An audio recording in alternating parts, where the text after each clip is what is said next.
Ladies and gentlemen, Good morning. good morning. Welcome to this fourth episode of the Plant Code podcast with Yes. me, Fergus Koblov. And me, Rami Jacob. Are you excited to be here today, Max? I'm very excited to be here. Just to clarify, I'm not Fergus Koblov, I am Eric. And today we've got an interesting topic indeed, and that is about... Protein. The episode is called Protein Power. Thank God you said power, because I was about to say problem. Because we were discussing whether to call this protein power or protein problem. But I think that power was probably the best choice because we mentioned it in the Because earlier there's no problem with protein. There's no problem, but people believe that there is a problem. I mean, it is the question that we get literally the minute you say you're vegan. Someone comes back at you like, so, where do you get your protein from?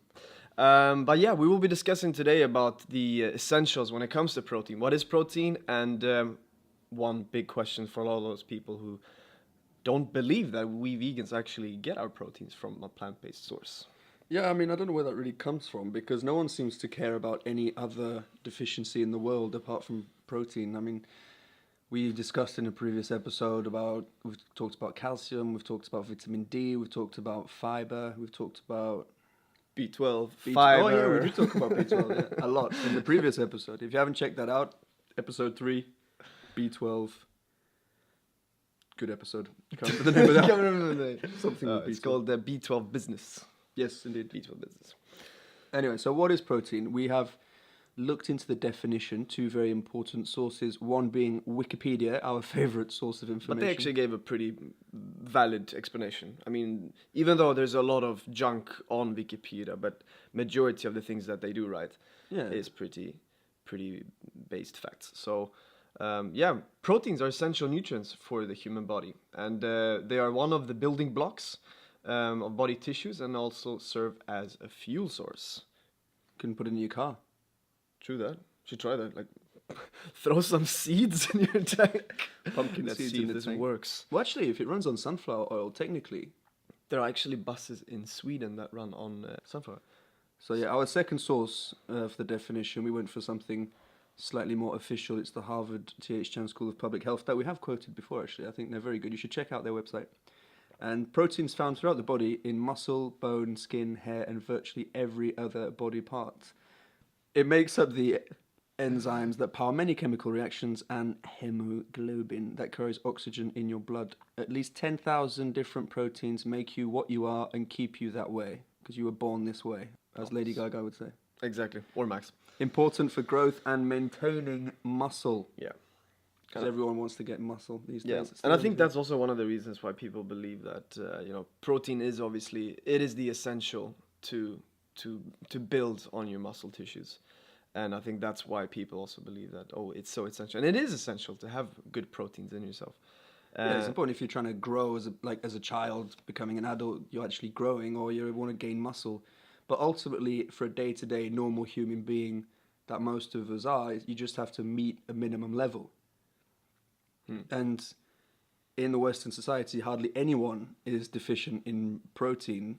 According to the National Academy of Medicine, you need about 0.8 grams of protein for every kilogram of body weight. Does everyone know what 0.8 means? Yeah. It's actually 0.8. No, actually, I didn't know that. Oh, maybe it's an English thing. It is a very, very English really? thing. 0.8. But anyway, I'll just... 0.8. 0.8. 0.8. 0.8. 0.8. Anyway, 0.8 grams, that's almost a gram. So let's say I'm 73 kilos, disclosing very private information here. I need 58.4 grams of protein a day. Which seems, though, a lot, but that's just to maintain. Yeah. That's not building upon, I would No, assume. that's just to survive, Yeah. to be a normal functioning human being. That I'm And to- not. yeah. There are about 1 billion people who are deficient in protein. I would say there's more. But on a minimum statistic. Yeah, I mean, those are the numbers that we came up with from Yeah. healthline.com. So we'll go with that as approximate. And talking of 1 billion, there's an amazing group on Facebook called 1 Billion Vegans. Woo! So if you're not part of that group yet, do check it out. It's great. It's I think there's about 12,000 people in it so far. Link below. Invite your friends. There's lots of recipes. There's lots of people sharing interesting stuff, experiences they've had as vegan and going vegan. So yeah, definitely check If you it have out. a pet profile, there's a lot of people that have that nowadays. Add them as well, just for fun, so we can add more. No, we want and real groups. vegans, 'cause unless you're feeding your head a vegan diet, which is possible. But they won't, because that's their natural instinct. They eat meat because that's the way that they work on. That's the way that their digestive system is built upon. I think we'll do another episode about pet food. Pet food. Yeah, that would be interesting. Actually. Because should you feed you? Because I know there are actually. When I was in the store in I think one in Europe, but that doesn't matter. And there was actually a vegetarian option for pets. In the cruelty-free shop in Melbourne, there's like 5 or 6. As usual, we've been digressing far from our original topic, back onto protein. And so, 1 billion people worldwide deficient in protein, mainly children in Central Africa and South Asia, where up to 30% of children get too little that protein in their diet. And it can lead to a lot of life-threatening problems, malnutrition, kwashiorkor and marasmus, which most people have never heard of. Never. We haven't heard of it because we're fortunate enough to live in a society where these aren't a problem. However, I was trying to find some information about protein deficiency in the Western world, and it's hardly anyone. It doesn't exist. Only old people or sick people who have already other issues. They're the only ones who can potentially encounter malnutrition on protein deficiency. So how much do we need to consume? Well, in the UK, it's an estimate around 88 grams of protein for men and 64 grams for women. And a lot of people these days, they turn to these fashionable high protein diets such as keto to lose weight. And this is effective on a short-term basis, but on a long term, it can have some serious effects. Yeah, I mean, everyone's talking to me about keto at the moment. I feel more people are going keto than they're going vegan. The first problem that I have with the keto diet is it is a diet. People are comparing veganism with keto, whereas you can't, because veganism is a lifestyle. You're choosing to move away from animal cruelty, the impact on the environment, and your health. The only thing in common with keto and veganism is you can potentially lose weight on both diets. But keto is short term. No one's going to go keto for the rest of your life, and it's only centered around yourself. There's no thought of animal welfare or protecting the environment. And they've only tested it on rats. True. And mice, so there's no long-term results in testing through keto. No, there hasn't been a lot of testing. And okay, this episode is not about keto, but just the small things that they were telling about the keto diet is that you might get digestive problems because your digestive system works differently on a keto diet.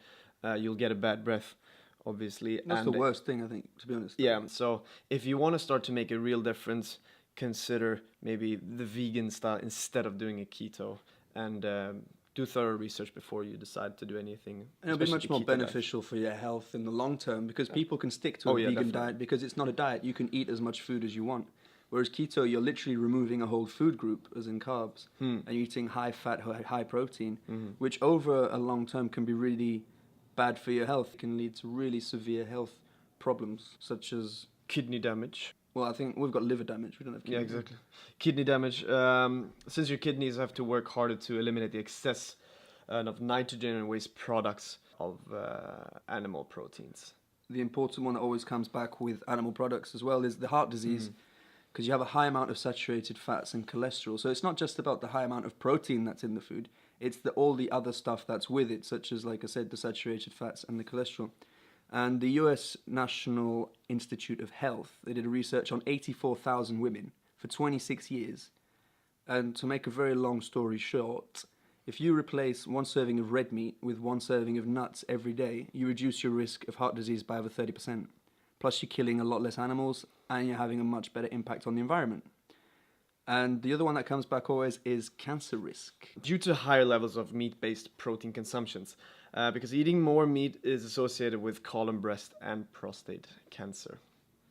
Yeah, and like we said, all of this isn't necessarily linked to the high protein, but it's to all of the other stuff that's found in the meat, like the saturated fats and cholesterol and all of the other bad stuff that you're getting through the hormones as well. Yeah.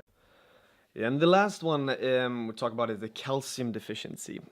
And this is sometimes associated with osteoporosis and poor bone health. And they made in 2013, they made a review of studies and they found a possible association between high levels of protein consumption and poor bone health. And we actually were discussing about calcium in our first ever episode on the plant code. That was Deadly Dairy. Deadly Dairy. Indeed. Our most popular episode so far. Indeed. We have been listened to in over 15 countries now. Well, not over 15, exactly 15 countries. So that is worth noting. It could be 16 today, we actually haven't checked. Yeah. But it's growing. So we just want to say thank you to all of you who are tuning in, who are enjoying our episodes. We want to hear what you think. What do you want us to talk about? Your feedback, we love it all. Thank you. Spread the love. So we've discussed, obviously, the risks of protein, what is protein, but we like to give a full answer, as we generally try to give an entertaining yet complete answer. So where do vegans get their protein from? Well, in an analysis conducted at Harvard among more than 130,000 men and women who were followed for up to 32 years, and the percentage of calories from a total protein intake was not related to overall mortality or to specific causes of death. However, the source of protein was important. So basically that means, and this is what I found out in researching this episode, was that not all protein is equal. You need to get complete proteins. And protein is built up out of 22 amino acids, and you have 9 essential ones. And which basically means that these 9 essential amino acids can't be built by your body. You need to get them from food. So not all food is equal when it comes to protein intake. So where are those? Where can you get those 9 other essential amino acids? Well, on a vegan diet, there aren't many complete sources of protein. And I can just hear all the meat eaters out there going like, see, I told you, you need to get your protein from animal, just chicken. Wait for it. Yeah. Wait for it. But, however, soy, quinoa, chia seeds, they are complete proteins. So if you eat these food types, you are getting the 9 essential amino acids, you're happy. So, but most other vegetables are incomplete, so you need to kind of mix and match them together to get your full intake of protein complete, so you can build your muscle, etc. Right. And that's not that hard to do, because even if you eat one type and you're not eating the other amino acids, your body will stock the ones that you already have and wait until you eat the other part to then build the muscle. Right. Like for myself, since I go to the gym a lot, I actually decided to get a supplement which contains these 9 essential amino acids, and it was plant-based. So that is another way if you feel like you want to do some muscle building or so on. It's a huge boost, but make sure that it is plant-based. Yeah, and there are great plant proteins as well, protein powders. You don't need to be drinking these whey protein. No. It's disgusting with the casein and everything. No. Got a very good one, which is a pea protein with 70 grams of protein per serving, right, which is huge. When you think about it, that's a lot. Maybe even too much, but...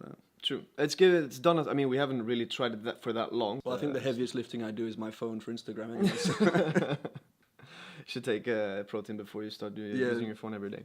Start the social media interaction. Right. So, complete plant proteins like quinoa, soy, and chia seeds is where you'll get your essential amino acids. And also food combination that make complete proteins. For instance, it would be hummus and pita. By the way, I've got a joke. Max? He loves my jokes. What's it called when one chickpea kills the other chickpea? I don't know. Homicide. I've told him this so many times, and he still cracks up every single time. I can't deal with it. I can't fake a laugh either. No, but that was a genuine laugh. He's a happy man. I'm a happy guy. Hummus and pizza. Pizza. Oh, I wish. Vegan pizza. No, hummus and pizza, oatmeal and almond butter, rice and beans, peanut butter and bread, lentils and rice. Complete proteins, ladies and gentlemen. And it's interesting because those are foods that actually genuinely go together as well. So it's like nature is inviting you to get your complete protein. Correct. But to give a comparison, shall we put it into a meat perspective? So at least you can get an idea, because what is this in relation to meat? Like, we do need to talk about our non-vegan listeners as well. We want them to get an understanding about what we're trying to talk about. And for example, the meat is high protein. There's absolutely no denying that. For example, 100 grams of sirloin steak, that's 30 grams of protein. However, you're also getting 5 grams of saturated fat with that. 100 grams of ham steak, 20 grams of protein, a little less saturated fat than the sirloin steak, but it's loaded with 1,500 milligrams of sodium. And you don't want that. No. What else? What about chicken? So 100 grams of chicken breast gives you roughly about 30 grams of protein, 0 fiber, and other contaminations. And obviously, I think chicken is also seen as probably one of the highest, where people, when they want a high protein source, they turn to chicken. And I think that's also that it's something that is quite universal.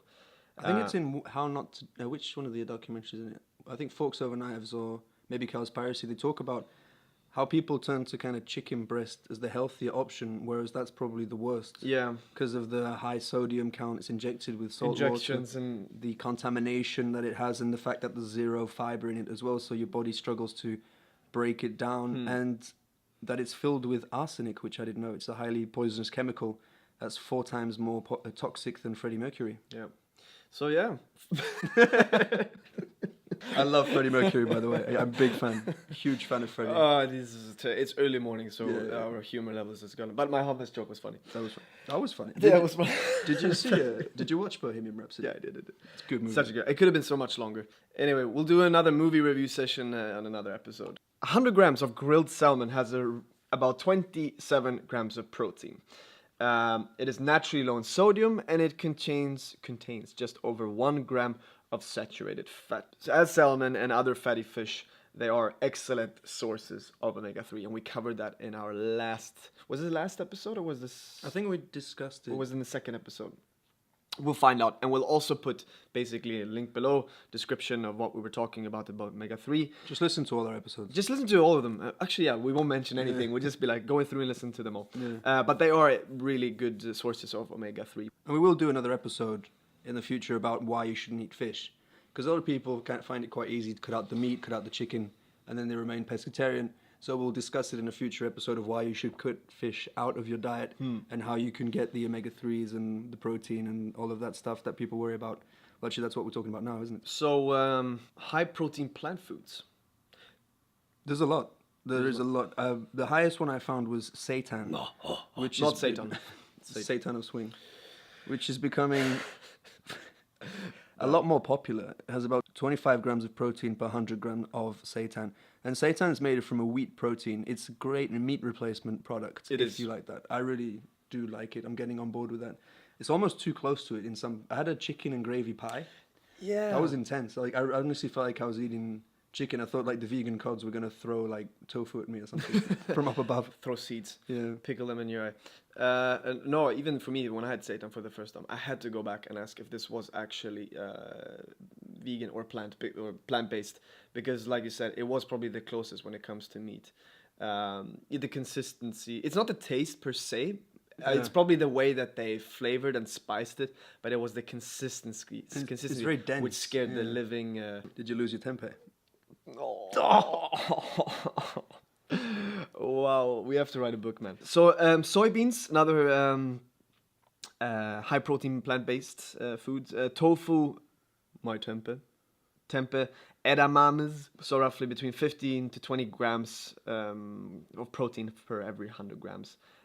Plus a good source of iron and calcium. And that's the thing with the plant-based diet is you're not just getting the protein.